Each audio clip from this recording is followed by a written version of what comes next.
Hello friends, good morning.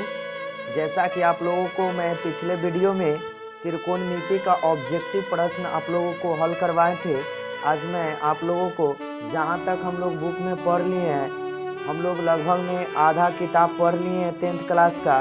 तो आज हम लोग वहां तक का ऑब्जेक्टिव प्रश्न बनाऊंगा और लगभग में वही 25 प्रश्न है जो कि आधा बुक से आप लोगों को बताया गया है। तो चलिए ध्यान से देखिए, अगर आप 25 प्रश्न बना लीजिएगा तो जरूर है कि इसमें से नहीं हो तो 20 प्रश्न इसी टाइप का एग्जाम 21 में पूछेगा बिहार बोर्ड। तो चलिए शुरू करते हैं। फर्स्ट क्वेश्चन दिखाई दे रहा होगा कि बिंदु 4,3 किस पाद में है। तो हम लोग आज ही पढ़े थे कि बिंदु 4,3 किस पाद में है। तो यहाँ प्लस है, यहाँ प्लस है, तो प्लस प्लस किस पाद में आता है? प्रथम पाद में। तो ये प्रथम पाद इसका आंसर हो जाएगा। इसके बाद है 2 नंबर प्रश्न कि निम्नलिखित में किसका दशमलव प्रसाद शांत होगा। तो शांत होने का शर्त क्या बताए थे कि P बटा क्यू का पावर 2 पर पावर n गुने 5 पर पावर n के रूप में रहेगा तो शांत कहलाएगा, नहीं रहेगा तो अशांत कहलाएगा। तो अब देखते हैं कि 3 बटा 8, 8 का हम लिखेंगे तो इसको हम लिखेंगे तो ये लिखा जाएगा 2 गुने 2 और गुने 2, यही ना होगा। तो हम 2 पर पावर 3 लिख सकते हैं गुने 5 पर पावर 0 लिख सकते हैं कि नहीं। तो ये भी शांत कहलाएगा। और आगे इसको भी चेक कर लेते हैं तो इसको लिखाएगा 5 गुने 3, तो नहीं आया, ये 3 एगो एक्स्ट्रा आ गया।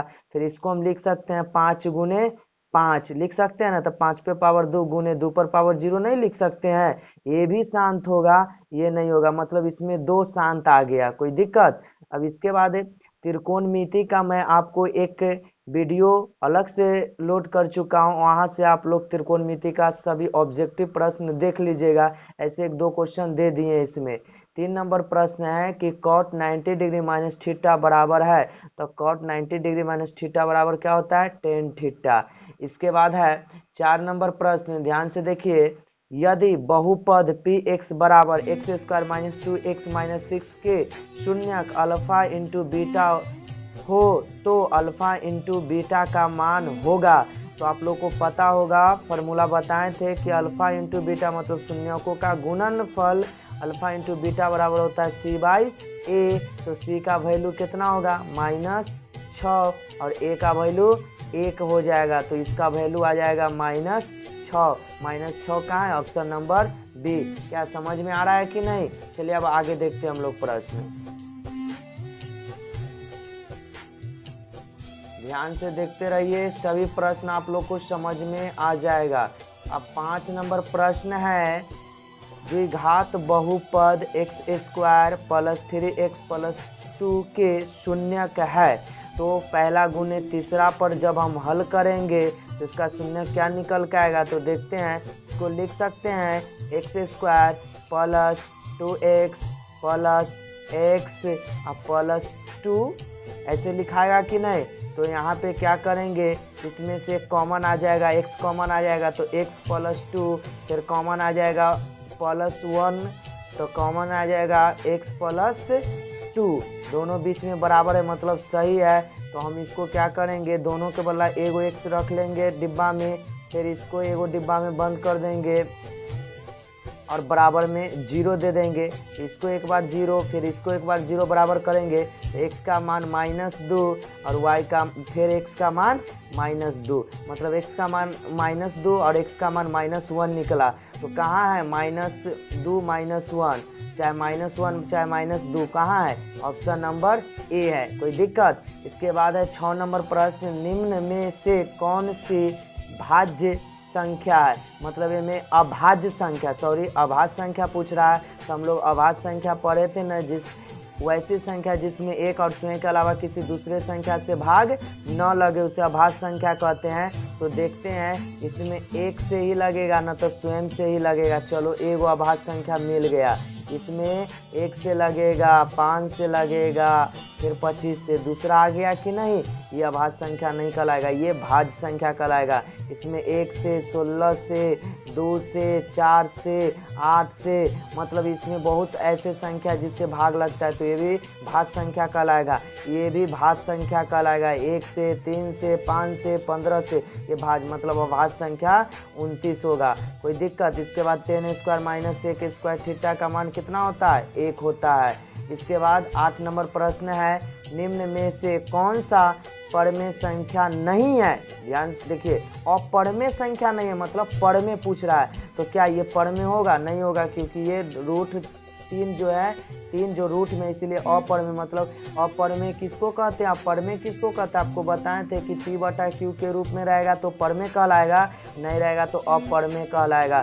फिर ये भी क्या है? अपरमेय है। ये भी क्या है? अपरमेय है। इसको जब हल करेंगे तो 16 का 4 निकल कर आ जाएगा, 81 का 9, तो P/Q मतलब ये परमेय का, मतलब अपरमेय संख्या ये नहीं है। क्या है?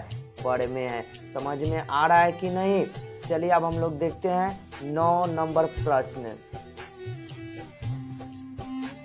अब 9 नंबर प्रश्न क्या बोला है कि प्रथम 5 विषम संख्याओं का माध्य निकाले।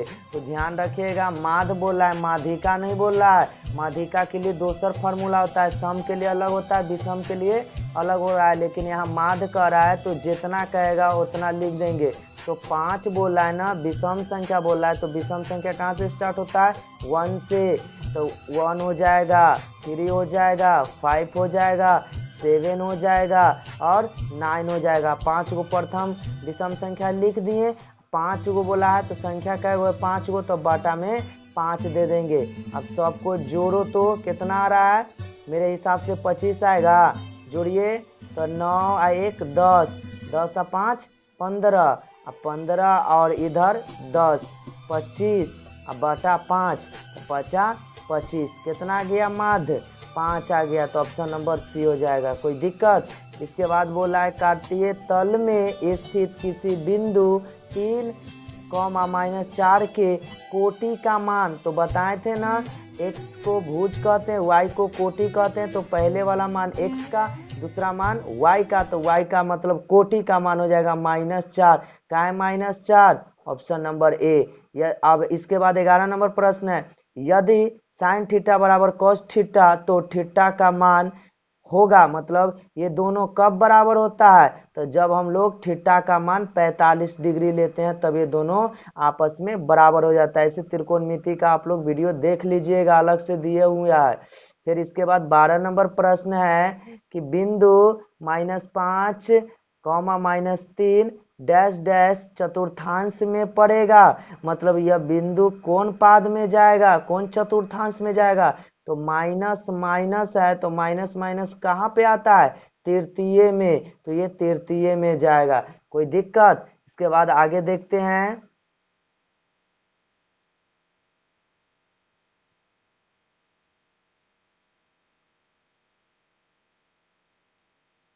ध्यान से देखिए, 13 नंबर प्रश्न है, यदि 3 4 5 17, x का माध्य 6 है तो x बराबर क्या होगा? तो ध्यान दीजिए, सबको क्या करेंगे? ऐड कर देंगे। तो 3 + 4 + 5 + 17 + x, अब बटा कुल कितना है? 5 है तो 5, हमको माध्य कितना दे ले? 6। कोई दिक्कत? अब हमको x का मान निकालना है, तब माध्य बराबर सबको जोड़ के नीचे जितना अंक रहेगा उतना लिख देंगे, और अब इसमें क्या करेंगे? कैचिया गुना कर देंगे, तो इतना में इससे हम गुना करेंगे तो सब ऐसा ही रह जाएगा। 6 पचे क्या हो जाएगा? 30 हो जाएगा। तब 30 आ जाएगा, तो यहाँ क्या करेंगे? एक तरफ अंक वाला और एक तरफ x वाला, तो ये x वाला इधर रह जाएगा और ये 30 रह जाएगा। इस सभी को जब जोड़ेंगे तो 29 आएगा, तो इधर प्लस में उधर जाएगा तो माइनस में 29, घट के कितना आएगा? 1, मतलब x का मान कितना आएगा? 1। 1 कहाँ है? Option number A. इसके बाद 14 नंबर प्रश्न है, परमेय संख्या 2/3 बटा 2/2 गुने 5/3 का दशमलव प्रसाद डैश होता है, बताइए ये शांत कहलाएगा क्या अशांत कहलाएगा? तो हम बोले थे कि जब हर का मान 2 पर पावर कुछ और 5 पर पावर कुछ भी रहे तो ये शांत कहलाता है। इसके बाद है 15 नंबर प्रश्न, ध्यान से देखिए कि P square X square minus Q square बराबर 0 के मूल होंगे, तो इनमें एक्स का मान निकालना है। तो क्या करेंगे, हमको दिया हुआ है A square P square X square minus Q square बराबर 0। तो अब क्या करेंगे, A square P square X square रह जाएगा, ये माइनस उधर जाएगा तो प्लस हो जाएगा। अब इसके बाद हमको एक्स का मान निकालना है, तो ई क्यू स्क्वायर अब बटा ए स्क्वायर और पी स्क्वायर, क्योंकि गुना में है तो इधर आ जाएगा भाग में, ये स्क्वायर कहाँ चल जाएगा, रूट में। तो रूट जब बराबर के उधर जाता है तो प्लस माइनस दोनों लेके जाता है, तो 2 के वाला एगो निकलेगा और ये 2 के वाला एगो निकलेगा, ये 2 के वाला एगो निकलेगा, मतलब प्लस माइनस पी बटा ए पी। कहाँ है प्लस माइनस पी क्यू बटा ए पी, तो ये हो जाएगा आंसर। इसके बाद है 16 नंबर प्रश्न, संख्या 23.4 को पी बटा क्यू के रूप में प्रकट किया जा सकता है। इसको जब हम प्रकट करेंगे तो ये 23 दशमलव हट जाएगा 4, मतलब 234। अब बटा दशमलव के वाला क्या देंगे 1, और एक दशमलव के बाद क्या अंक है, एक अंक, तो एगो 0, मतलब यही होगा ऑप्शन। अगर मान लीजिए यहाँ पे रैंकिंग दे देगा तो ये रह जाएगा 234 बटा क्या एगो पर रैंकिंग है, एगो पर, तो एगो बटा में 9 हो जाएगा। कोई दिक्कत। अब इसके बाद हम लोग देखते हैं नेक्स्ट प्रश्न 17 नंबर। अब 17 नंबर प्रश्न है, निम्नलिखित में से कौन बहुपद नहीं है। आपको हम बताए थे बहुपद कब नहीं होता है, जब x का मान रूट में रहे।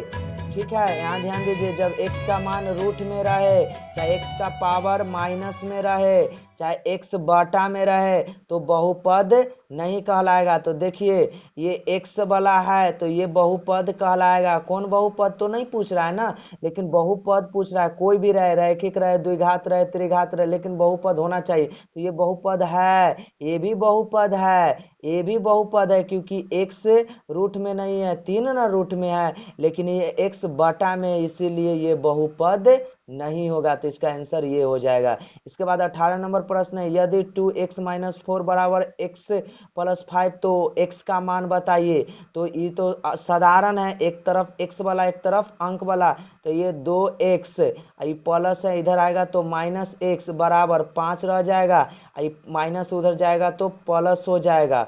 यहाँ पे क्या बच जाएगा, x बराबर 5 4 9, मतलब 2 में से हो जाएगा तो एगो बच जाएगा, बराबर 5 4 9, x बराबर 9, x बराबर 9 है, इसमें नहीं है कोई, तो मान लीजिए एक ऑप्शन नंबर ये 4, यही 9 मान लीजिए, यही क्या हो जाएगा, इसका आंसर हो जाएगा, मिस्टेक हो गया होगा। चलिए अब हम लोग देखते हैं 19 नंबर प्रश्न। तो 6x के पावर 4y तथा 12xy का HCF मतलब मौसब ज्ञात करना है। तो मौसब कैसे ज्ञात करते हैं, तो पहले इसका हम अभाज्य गुणनखंड लिखेंगे। तो इसका अभाज्य गुणनखंड लिखेंगे, मतलब 6x के पावर 4 y का अभाज्य गुणनखंड लिखो तो 2 गुने 3, 4 को क्या लिखेंगे, x लिखेंगे और एगो y लिखेंगे, और इसका लिखेंगे तो इसका क्या लिखेंगे, 2 गुने 3, और ये हो जाएगा x गुने y। दोनों में मिलता है, से ही ना मौसब कहलाता है। तो दोनों में ये मिला 2, ये 3 मिला, और क्या मिला, एगो y x मिला और एगो y मिला। तो क्या हो जाएगा, 3 दूना के 6 x y, कहाँ है 3 दूना के 6 x y, 6xy, option number D हो जाएगा। कोई दिक्कत। इसके बाद बोला है 20 नंबर की रूट 10 गुने रूट 15 बराबर है। तो ये दोनों को गुना करेंगे तो रूट रह जाएगा, 10 में 15 से गुना करेंगे तो 150 हो जाएगा। जब इसको हम बाहर निकालेंगे, भले इसको अभाज्य गुणनखंड करेंगे, इसका अभाज्य गुणनखंड आएगा 150 का, ध्यान से देखिए 150 का आ जाएगा लगभग में 2 गुने 3 गुने 5 गुने 5। तो बताइए 2 के वाला एगो 5 बाहर आ जाएगा, और 3 दूना के 6, मतलब 5 रूट 6 कहाँ है, ऑप्शन नंबर 1, 5 रूट 6। इसके बाद 21 नंबर प्रश्न है, दिखाई दे रहा है, चलिए देखते हैं, ऊपर कर देते हैं, ध्यान से देखिए।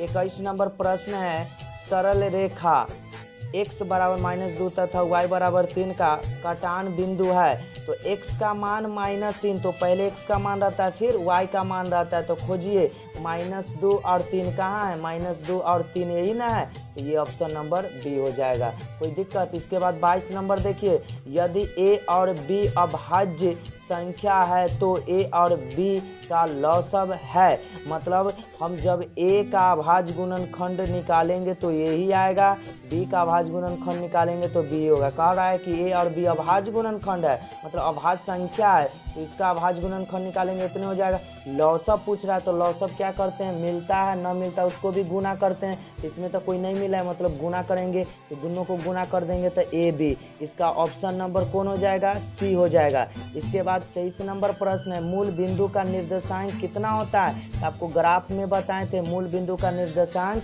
0 0 होता है, ठीक है।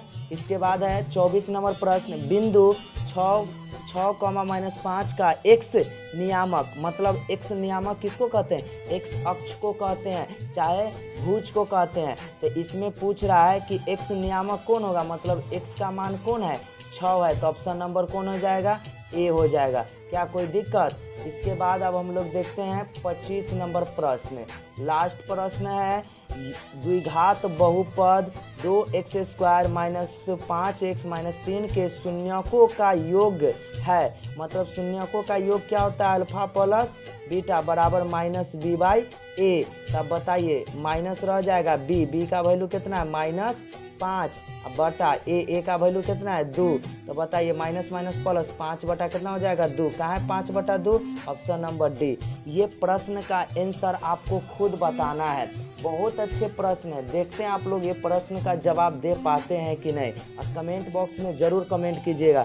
देखिए प्रश्न पढ़ते हैं, सबसे छोटी भाज्य संख्या और छोटी अभाज्य संख्या का मौसम कितना होगा, मतलब सबसे छोटी भाज्य संख्या लेना है और सबसे छोटी अभाज्य संख्या लेना है, और ये दोनों का क्या निकालना है, मौसम निकालना है। देखते हैं आप लोग से ये प्रश्न बनता है कि नहीं।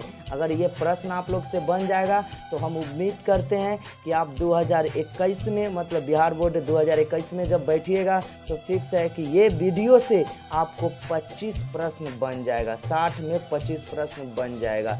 कुछ चैप्टर और बच गया है, हम लोग बहुत जल्दी खत्म कर लेंगे। चलिए जब तक के लिए जय हिंद जय भारत।